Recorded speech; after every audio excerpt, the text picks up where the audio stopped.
माँ ने फुसफुसाते हुए मेरे कान में कहा, साफ साफ कह दो, मैं कोई बांदी नहीं हूँ। या तो मैं रहूँगी या वे लोग। यह भी कोई ज़िंदगी है?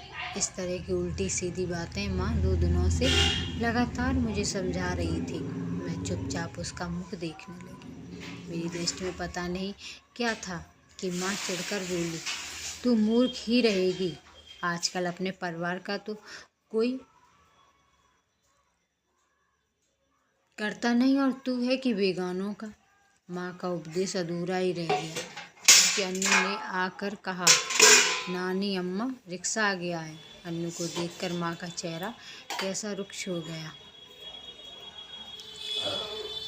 माँ ने क्रोध से उस पर दृष्टि डाली। उसका बस चलता तो वह अपनी दृष्टि से ही अन्नू बिन्नू और बिज्जू को जला डालती। फिर कुछ रुककर तनिक कठोर स्वर में बोली, सामान रख दिया है क्या मेरा? हाँ रख दिया है। हाँ रख दिया नानी अम्मा। अन्नू के स्वर की मिठास माँ को रिझा नहीं पाई। माँ चली गई, किंतु जाते जाते दृष्टि से ही मुझे जताती गई कि मैं बिल्कुल बेवकूफ़ हूँ। माँ विवाह में गई थी। लौटते हुए 2 दिन के लिए मेरे यहाँ आ गई। माँ पहली बार मेरे घर आई थी। मेरी गृहस्थी देखकर वह तुच्छ हो गई। माँ के मन में इंजीनियर की कल्पना एक धन्ना सेठ के रूप में थी। माँ के हिसाब से घर में दौलत का पहाड़ होना चाहिए था। हर भौतिक सुख वैभव के साथ साथ सरकारी नौकरी की एक पूरी फौज होनी चाहिए थी। इन्हीं कल्पनाओं के कारण माँ ने मेरे लिए इंजीनियर पति चुना था। माँ की इन कल्पनाओं के लिए मैं कभी माँ को दोषी नहीं मानती। हमारे नाना जी साधारण क्लर्क थे, लेकिन वे तन मन दोनों से पूर्ण क्लर्क थे। वेतन से 10 गुनी उनकी ऊपर की आमदनी थी। पद उनका जरूर छोटा था, किंतु वैभव की कोई कमी नहीं थी। हर सुविधा में पल कर बड़ी हुई माँ ने उस वैभव को कभी नाजायज नहीं समझा। यही कारण था कि मेरे नितांत ईमानदार मास्टर पिता से माँ का कभी तालमेल नहीं बैठा। माँ ने मुझे अब भी याद है कि मैं जब भी मायके जाती, माँ खोद खोद कर इनकी कमाई का हिसाब पूछती। घुमा फिराकर नाना जी की सुख वैभव की कथा सुनाकर उसी पथ पर चलने का आग्रह करते। किंतु हम सभी भाई बहनों की नस नस में पिता की शिक्षा दीक्षा रस बस गई थी। विवाह भी हुआ तो पति पिता के मनोनुकूल थे। माँ के इन 2 दिनों के वास्ते मेरी खुशहाल गृहस्थी में एक बड़ा कांटा चुभो दिया। आज जब सभी काम पर चले गए तो रह गई रचना और माँ की बातों का जाल। रचना को दूध पिलाकर सुला देने के बाद घर में बाकी काम निपटाने लगी। ज़्यादातर काम तो अन्नू ही निपटा जाती थी। फिर भी गृहस्थी के तो कई अनदेखे काम हैं। सब कामों से निपट कर जब मैं अकेली बैठी तो माँ की बातें में मुझे बिंदने लगी। क्या हमने गलत किया? क्या मैं रचना और आशीष का हक छीन रही हूँ? क्या उनकी इच्छाओं को पूर्ण नहीं कर पा रही हूँ? ये पति पर क्रोध आने लगा। सचमुच मैं मूढ़ी हूँ, कितनी लच्छेदार सचमुच मूढ़ी हूँ, कितनी लच्छेदार बातें बनाकर मुझसे इतनी बड़ी जिम्मेदारी उठवा दी। मुझे अपनी स्थिति अत्यंत दयनीय नहीं, असहाय लगने लगी। माँ के आने से पूर्व भी तो परिस्थितियाँ यही थी। सब बच्चे अनु बिन्नू और बिज्जू साथ रहे, किंतु आज उनका रहना असहाय क्यों लग रहा था मुझे? क्या कारण था? मन बार बार अतीत में भटकने लगा।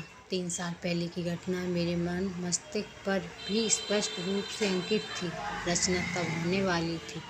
होली की छुट्टियां हो चुकी थीं। उसी दिन हमें अपनी बड़ी ननंद के यहाँ जाना था, किंतु वहाँ जाना सुखद नहीं हुआ।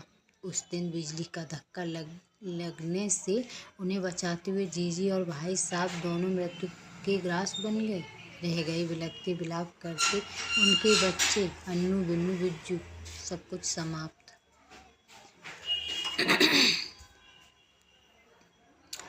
हो गया। आज के युग में हर व्यक्ति अपने ही में इतना लुप्त है कि दूसरे कि जिम्मेदारी का करुण कोदन मन को विचलित किए दे रहा था। रात्रि के सूनेपन में मेरे पति ने मुझसे लगभग रोते हुए कहा, आभा, क्या तुम इन बच्चों को संभाल सकोगे? मैं पल भर के लिए जड़ हो गई, किंतु जोड़ तोड़ से तो अपनी गृहस्थी चला रही हूँ और उस पर 3 बच्चों का बोझ। मैं कुछ उत्तर नहीं दे पाई। अपना स्वार्थ बार बार मन पर हावी हो जाता। वे अतीत की गाथाएं गा गा कर मेरे हृदय में सहानुभूति जगाना चाह रहे थे। अतः अंत में उन्होंने कहा, अपने लिए तो सभी जीते हैं, किंतु सार्थक जीवन उसी का है जो दूसरों के लिए जिए। अंत गोतत्व बच्चे हमारे साथ आ गए। घबराकर सभी हमारी प्रशंसा करते, किंतु मेरा मन अपने स्वार्थ के लिए रह रहकर विचलित हो जाता। फिर भी धीरे धीरे सब कुछ सहज हो गया। इसमें स्वार्थिक हाथ 17 वर्षीय अन्नू का ही है। उन लोगों के आने के बाद हम पारिवारिक बजट बना रहे थे, तभी मामी मैं आ जाऊं कहती हुई अन्नू आ गई। उस समय उसका आना अच्छा नहीं लगा था, किंतु कुछ कह नहीं पाई। मामी मेरी ओर देखकर उसने कहा था, बजट को बनाते देखकर चली आई हूँ, अनावश्यक हस्तक्षेप कर रही हूँ। नहीं बेटी, क्यों, क्या कहना चाहती हो? आप रामलाल की छुट्टी कर दें। एक आदमी के खाने में कम से कम 2000 रुपये तो खर्च हो ही जाती है। मेरे प्रति रोध के बाद भी वह नहीं मानी और रामलाल की छुट्टी कर दी गई।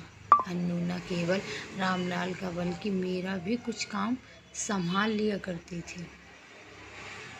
उसके बाद रचना का जन्म हुआ। रचना के जन्म पर अन्नू ने मेरी जो सेवा की उसकी क्या मैं कभी कीमत चुका पाऊंगी? रचना के आने से खर्च का बोझ बढ़ गया। उसी दिन शाम को अन्नू ने आकर कहा, मम्मा, मेरी एक टीचर ने बच्चों के लिए कोचिंग सेंटर खोला है। प्रति घंटा 300 रुपये के हिसाब से वे अभी पढ़ाने के लिए देंगी। बहुत सी लड़कियां वहां जा रही हैं। मैं भी कल से जाऊंगी। अगर आपको मेरी कहानी पसंद आई हो तो प्लीज़ लाइक कीजिएगा, मेरे चैनल को सब्सक्राइब कीजिएगा।